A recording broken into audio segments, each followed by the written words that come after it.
My name is Empress Ta Ilbe, and I'm originally from the Bay Islands Kingdom, which they call it now Rotan.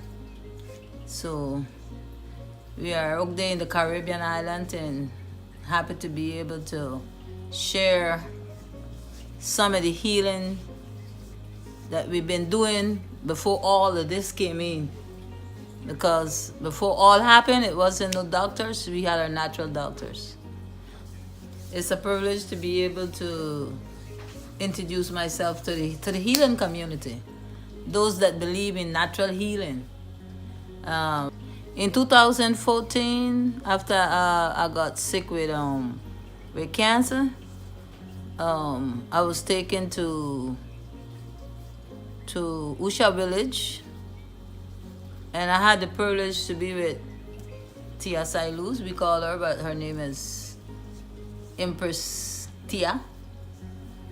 And along with the treatment for the cancer, I was able to go through all the different cleansing, and like in about a month time, it was like a month, yeah, I didn't use no more glasses. I used to wear glasses, and I didn't have to wear glasses anymore.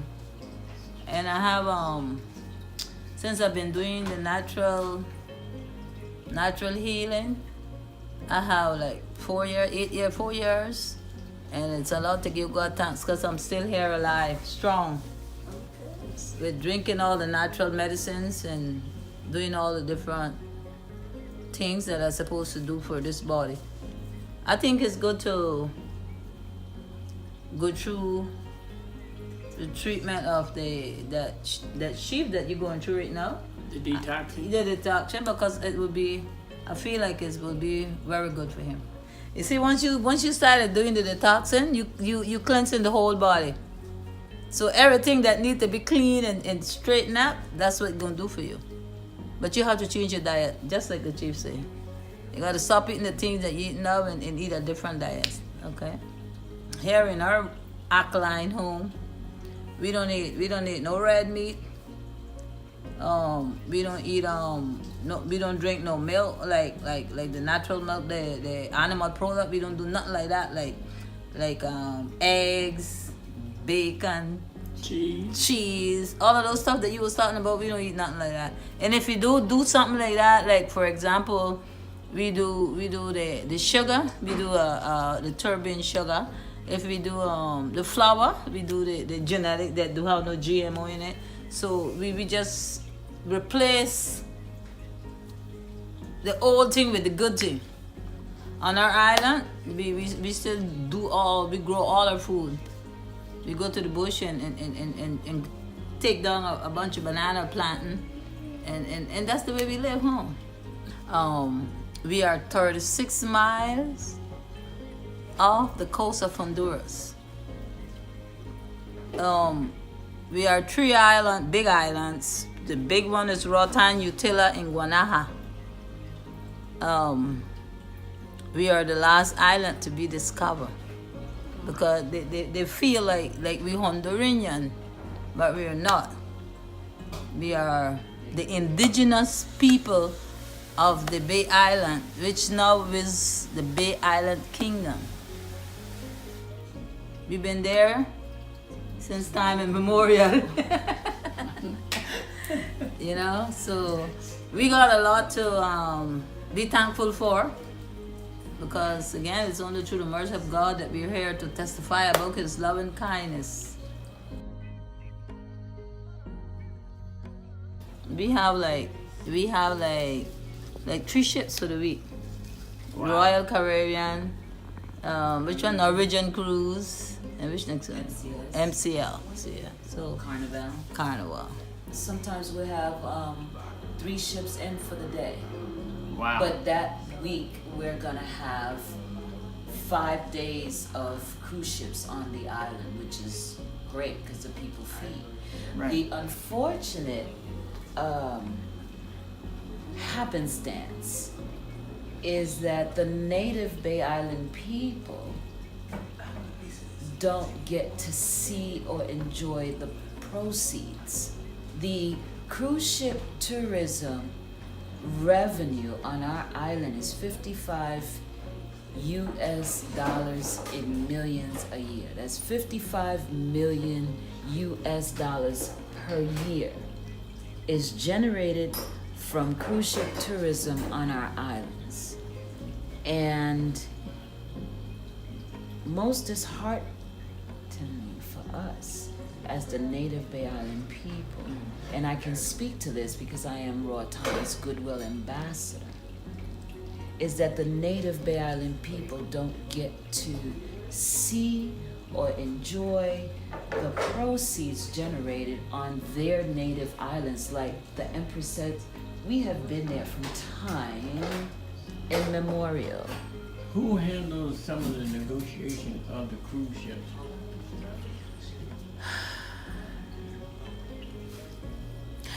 I'm going to say I don't know. I respect that. But you all are in a position to handle the negotiation when the cruise ships come into port, because you're the first island that they come to right there.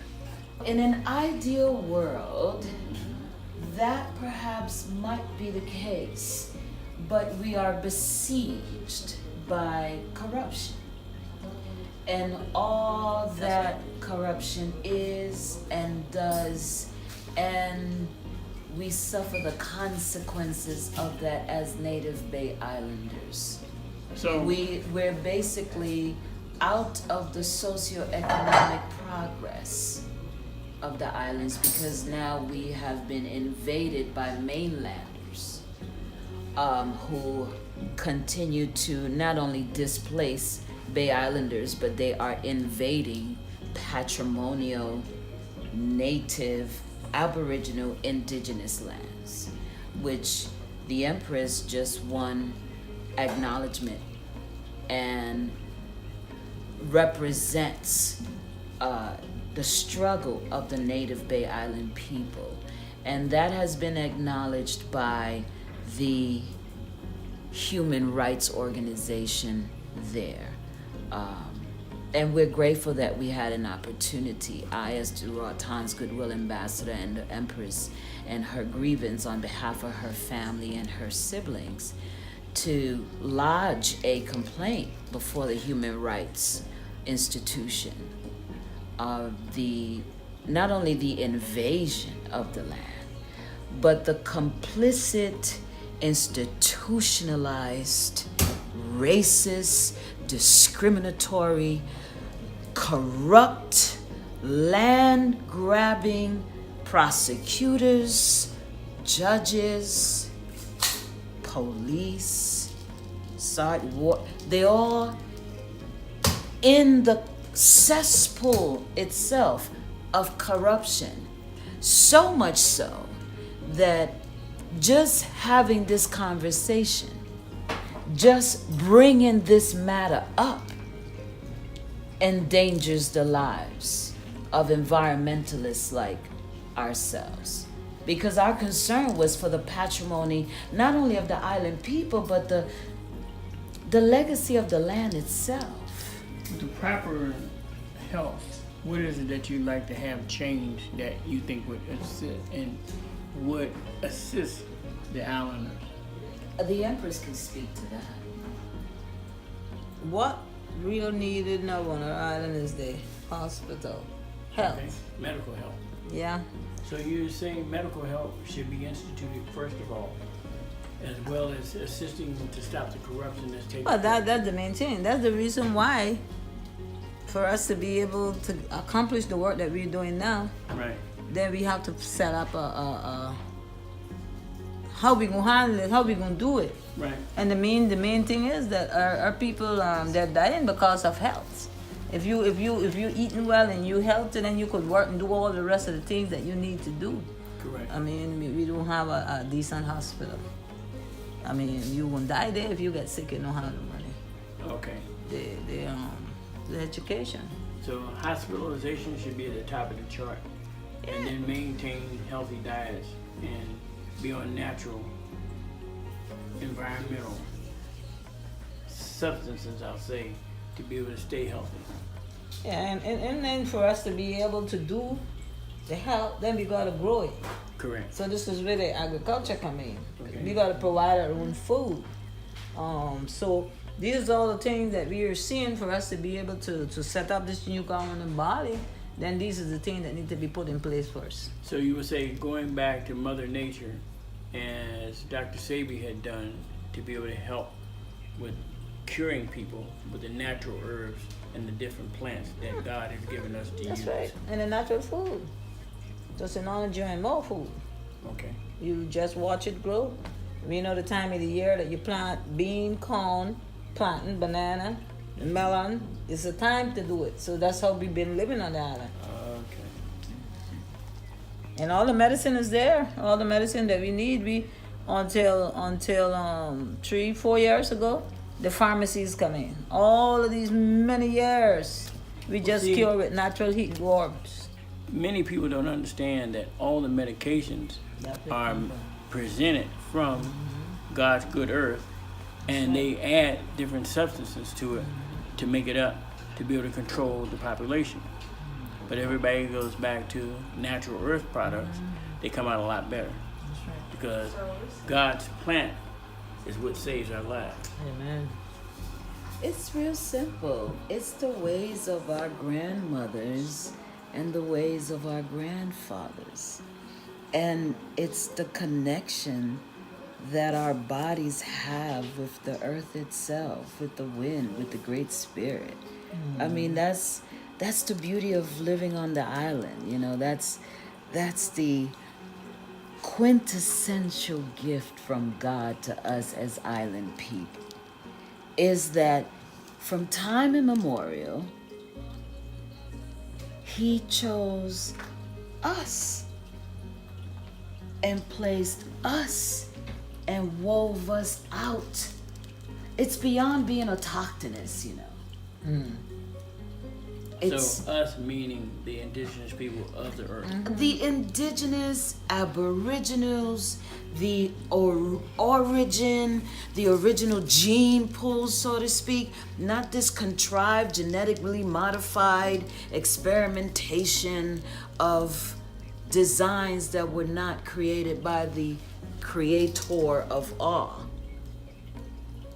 You know, it's our ability, whoever you are, wherever you're from, to connect to where divine design placed you, because now you have not only a genetic connection to the land, but your purpose is connected to the land. So the education within the human race at the present time is that our people need to wake up and stop calling themselves black. They need They to need know to it. stop. Black is a color, not a race. They need to know it. That's not a nation of people. They need to know it. Black has no standing in law. So they need to be able to identify themselves as being indigenous It and really own gets up to to that. me. Indigenous, aboriginal. Indigenous aboriginals, yes. Yes. And it is an outrage, and I am personally outraged. I get bombastic about it. That's the word my older brother uses to describe some of my Is that the new emotive. dictionary you're putting together? I don't know. I'm not putting any dictionary together, but I think that there is a complacency in accepting labels and terms and idioms and descriptions on us. I Us think there is a being- complacency. Us being Being the indigenous aboriginal people. Right. And it's not an us versus them. Right. It's tell the story right. You know, there's a certain integrity that we have to have with our supreme beingness. But you do understand that it's up to the young ladies to take back the power because this is a matriarchic system that has been set up by our Father. Otherwise, many of us would not be here. I concur, but I think in this day and age where we are, with all due respect, I think beyond it being the ladies, I think it's personal responsibility and personal accountability. Each of us has to rise up. Well, I'd like to thank you, young ladies, for this short interview. And I'd like to thank you personally for dinner, as well as my curing of my eyes and stuff. And I look forward to a successful evening. Thank you. Thank you for the privilege and the honor. Love is the cure and peace is the way. Let us love each other up.